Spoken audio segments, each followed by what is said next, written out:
Another shocking IELTS result by IDP. A special thanks to Shubham, who was my student, and he appeared for exam and got 5.5 in IELTS speaking. What happened to him? What exactly he did? And what exactly he got to know after 10 days? So basically, this video is for all the learners who are unable to get their expected IELTS result. For example, you appeared for exam and you were expecting band 6 or overall 6.5, but you weren't able to get the same. You got only 6. So this video is for all those who do not trust IDP when it comes to getting their result, when it comes to their IELTS result. Watch this video until the end. I'm pretty sure Shubham will help you a lot in getting to know more about EOR. So guys, a special thanks to Shubham, who was my student, and when he appeared for the exam, the day he got the result, he messaged me. I was totally confident during the exam. I was able to answer all the questions properly. The examiner was trying to distract me. Rather than getting distracted, I was focusing on answering every question properly. That's what he mentioned in one of the comments, and I believe the comment is visible on the screen as well. So that day I simply messaged him back. I replied to his comment stating go for EOR. So he failed the EOR, and what he got to know, what exactly happened, listen to the recording. Now you will get to know. Now Shubham is going to share his experience through this recording. A special thanks to Shubham and Raminder sir. Hello hello. हाँ जी शुभम जी। सो आपका पहले क्या score था, आप बताएंगे मुझे? Sir मेरा first attempt ही था, मैंने ना आइल्स का एग्जाम अभी दिया था। तो स्पीकिंग में मेरे 5.5 आए थे। ओके। और लिसनिंग रीडिंग में 6 थे और राइटिंग में 6.5 थे सर। ओके। और जो अभी आपने फिर ईओआर फिल किया इसका, जी है ना? आपने कांटेक्ट किया था हमारे साथ, फिर बात हुई थी कि हाँ आप फिल कर दो ईओआर। तो ईओआर फिल किया, उसके बाद क्या रिजल्ट आया आपका? सर जब मैंने ईओआर फिल किया तो 10 दिन में मेरा रिजल्ट 5.5 से इंक्रीज होकर स्पीकिंग में 6 हो गया सर। ओके, चलो बहुत बढ़िया। और आपका क्राइटेरिया सारा कंप्लीट हो गया? हाँ जी सर, क्राइटेरिया कंप्लीट हो गया सर। तो ईओआर का प्रोसेस भी आप स्टूडेंट्स के साथ थोड़ा शेयर कर सकते हो कि क्या प्रोसेस था, बिल्कुल शॉर्ट में थोड़ा?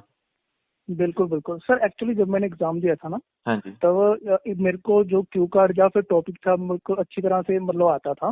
ठीक है जी। तो एग्जामिनर एक्चुअली मुझे ना डिस्ट्रैक्ट कर रहा था एग्जाम के बीच में। ओके। जैसे कि सर जब क्यू कार्ड मेरा खत्म होने वाला था तो मैंने ना थोड़ा शॉर्ट था मेरा Q card, I think 1 minute 40 seconds का होगा। ओके। तो एग्जामिनर ने मुझे इशारा किया कि आप थोड़ा और बढ़ा लें इसको। अच्छा। तो मैं बीच में ना एक पॉज हो गया मेरा, मतलब थोड़े से 10 सेकंड्स का। हाँ तो जी। मैंने थोड़ा और बोल दिया।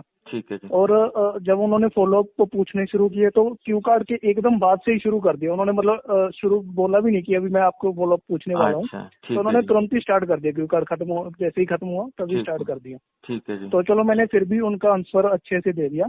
लेकिन जैसे ही वो मतलब फॉलोअप पूछ रहे थे तो 1-2 फॉलोअप वो रिपीट भी कर रहे थे बीच में, कि जैसे आपको एक क्वेश्चन पूछ लिया तो आपको फिर से 2 क्वेश्चन पूछने के बाद फिर से रिपीट कर दिया। फिर वही सेम क्वेश्चन पूछ लिया। हाँ, फिर वही सेम क्वेश्चन रिपीट कर दिया। और फॉलोअप के बीच में भी जैसे सर इसकी लेंथ होती है 40, मतलब 1 मिनट तक भी हम ले सकते हैं या 40 सेकंड तक भी हम बोल सकते हैं। 5 to 6 लाइन फॉलोअप होती है लेंथ।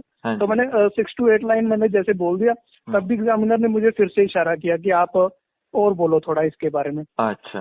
तो एक और पॉज हो गया मेरा उसके फॉलोअप में भी। तो मैंने फिर से, लेकिन मैंने कंटिन्यू रखा, मैंने अपना मतलब कॉन्फिडेंस लूज नहीं किया। जैसे जैसे उन्होंने आंसर पूछते रहे मैं आंसर देता रहा। तो स्पीकिंग तो जब मैं बाहर आया मुझे लगा कि बहुत अच्छी थी, क्योंकि मैंने सभी आंसर जो है पूरे कॉन्फिडेंस के साथ दिए थे और फ्लुएंसी भी काफी मेंटेन थी सर। ठीक है जी। जब मैं मतलब आंसर दे रहा था मतलब आप कॉन्फिडेंट थे? बिल्कुल। हाँ, फुली कॉन्फिडेंस था सर, क्योंकि मुझे टॉपिक आता था, मैंने प्रिपेयर किया हुआ था प्रॉपर।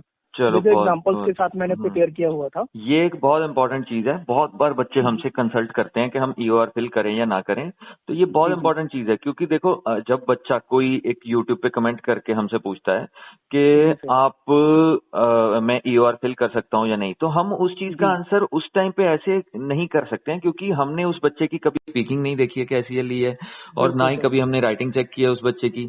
तो ये चीज बच्चे को खुद ही एक्चुअली आइडिया हो जाता है जब बच्चा एग्जाम लिख के आता है कि मैंने एक आंसर कैसा लिखा है, तो इसका 6 बैंड आने चाहिए, 6.5 बैंड आने चाहिए कि नहीं आने चाहिए। तो ये बच्चे को खुद डिसाइड करना पड़ता है। अगर उसे लगता है उसके सेंटर में स्कोर आते थे या उसकी क्लास में स्कोर आते थे और एग्जाम में एकदम से 1 बैंड डाउन हो गया, सेंटर में अगर 6.5 आ रहे हैं, एग्जाम में 5.5 आ गए एकदम से, तो ये अलार्मिंग वो चीज होती है, आपको ईओआर उस केस में फिल करना चाहिए। तो ये मैं सब बच्चों को बोलना चाहूंगा जी। हाँ जी, मैंने एक चीज की थी, मैंने ना जब मतलब स्पीकिंग का रिजल्ट डिक्लेयर हुआ तो मैंने बैंड डिस्क्रिप्टर चेक किया था जो एग्जामिनर ने 5.5 में मेंशन किया हुआ था। ठीक है। तो वो मैंने सब एक एक करके पढ़ा कि उन्होंने क्या मेंशन किया कि 5.5 क्यों लिए हैं। तो जैसे ही मैंने चेक करा, उन्होंने बोला था स्लो स्पीच है। शुभम जी, मैं आपको रिजल्ट के लिए तो कांग्रेचुलेट कर ही रहा हूँ, पर मैं इस चीज के लिए भी कांग्रेचुलेट करता हूँ कि आप बहुत ही अवेयर स्टूडेंट हो। ऐसे कई बार हमारे पास इंटरव्यू के लिए, टीचर की इंटरव्यू के लिए कैंडिडेट आते हैं, उन्हें तक बैंड डिस्क्रिप्टर नहीं पता होते कि बैंड डिस्क्रिप्टर में क्या क्या होता है। तो आप एक स्टूडेंट होते हुए, एकेडमिक स्टूडेंट होते हुए, आपको ये चीज की नॉलेज है कि आपको बैंड डिस्क्रिप्टर देखना चाहिए, किस डिस्क्रिप्टर में क्या क्राइटेरिया है, क्या रिक्वायरमेंट फुलफिल करनी है। बहुत अच्छी बात है आपको अगर ये सारी नॉलेज है, तो तभी आपका फर्स्ट अटेम्प्ट में क्लियर हुआ है। बहुत अच्छी बात। सर मैंने बैंड डिस्क्रिप्टर को मैंने चेक किया, 5.5 में एग्जामिनर ने क्या मेंशन किया है। लोग जो भी उन्होंने मेंशन किया होता वो कहीं पे भी मैच नहीं कर रहा था, क्योंकि मुझे था कि 6.5 वाली मेरी स्पीकिंग थी। तो मैंने बैंड डिस्क्रिप्टर चेक करके 6 के साथ कंपेयर करके 5.5 को मैंने 6 के साथ कंपेयर किया। जो बैंड, ये आपने बहुत अच्छी टेक्निक बताई। ये सब बच्चों को मैं अभी बोलना चाहूंगा, जो लोग भी वीडियो देख रहे हैं, कि आप बैंड डिस्क्रिप्टर चेक करो। जो भी आपके पास टीआरएफ आता है उसमें बैंड डिस्क्रिप्टर दिए होते हैं, उसमें चेक करो। यहाँ हमारी वीडियोस में भी हमने एक्सप्लेन किए हुए हैं, दूसरे वीडियोस में बैंड डिस्क्रिप्टर सारे। आप कोई बैंड डिस्क्रिप्टर वाली वीडियो ले लो, उसमें चेक करो।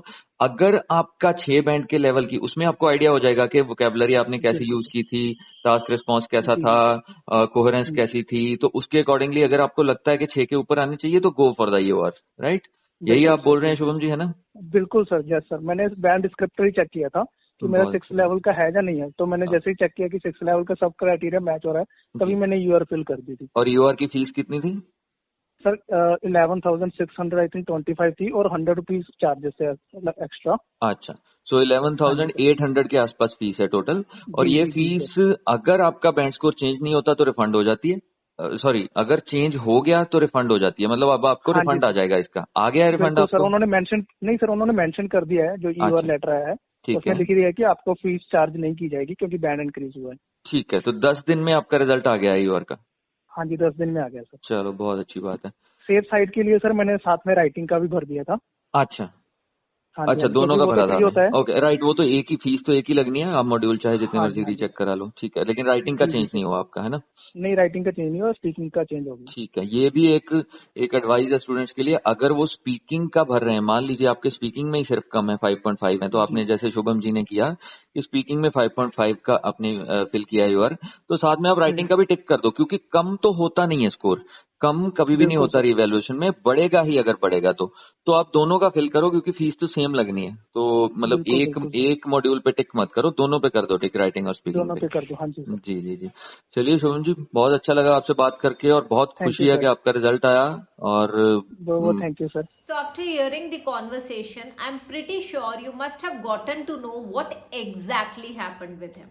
So basically he appeared for exam, he got 5.5 in speaking, then he filled EOR, he asked us the same and we asked him to go for EOR. So he filled the EOR. After EOR he got band 6, and that too barely in 10 days. It is possible. So if you are sure, if you are confident that you prepared well, you spoke pretty well, you should go for the EOR. No teacher in this world can tell you that you can go for EOR, because we don't know how you attempted the exam, okay, how you spoke in the examination hall. So but if you are confident, if you know you have answered properly, then only you should go for EOR the way he did. So it is possible that one can achieve, or one can get his desired band scores after EOR as well. he not only filled EOR for speaking but also for writing module. Actually what happens, the fee is same for EOR. So it's 11,725. So that's the fee. So he filled EOR for one module for speaking, but then he thought it's better I fill for writing as well, because anyways if you fill EOR, the score will never get reduced. It will only increase. So his score got increased in speaking, and now they have sent a mail as well stating that the fee will be returned back to him. So the point is, don't be afraid of EOR. Don't be afraid of the fee structure of EOR. If you are sure, you should go for EOR. Last but not the least, one page is visible on the screen right now, and that's the back side of the TRF. When you receive the hard copy of the TRF, on the back side there is this band descriptor list. Please go through that list. On the basis of this list only, the student filled the EOR. He was totally sure that he'll score well. He was totally sure that after EOR he can score. That's why he filled. So please match the criteria, and if the criteria matches, go for EOR, because no teacher can tell you whether you performed well or whether your score can get increased. Only you and your examiner knows it better. So guys, last but not the least, if you like this video, there is another video in which you'll get to know what exactly is EOR. So please go through that video. That video will be available on the screen.